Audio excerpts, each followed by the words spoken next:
It's the lifeline for firefighters. The potential difference between life and death. Communication, communication, communication. The two-way radio. Communication is critical in a fire atmosphere. But there are some worry in the fire circles that the very tool meant to ensure safety could cause harm. It's out in the elements, but we've never had any issues with it. York City Deputy Fire Chief Chad Deerdorf has been fighting fires for over 25 years. He knows the importance of good radio communication. We need to be able to communicate from the inside to the outside. Otherwise, you're in a dark hole. And obviously that communication depends on these two-way radios. Powering those handhelds, the very tools that have been known to have fire problems, lithium-ion batteries. And if you're in a situation where your radio is deteriorating, you're in a bad situation.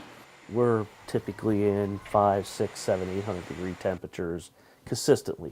There's areas where it'll spike up. Those spikes have the possibilities of putting radio batteries under extreme conditions. That's why the National Fire Protection Association, or NFPA, is considering new standards to protect firefighters.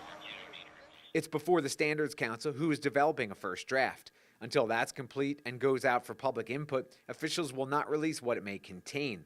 After 18 months of public comment, the standard may be adopted, but that won't happen until 2020 or 2021. In the meantime, we reached out to two of the larger radio manufacturers in the industry, Motorola and Harris, to see if this is something that's even on their radar. Harris Corporation sending us this statement saying in part, quote, "Our public safety radios are built to the toughest specifications in the industry." Even after several exchanges, Motorola wasn't very helpful, sending us this statement, quote, "We do not have a subject matter expert available at this time."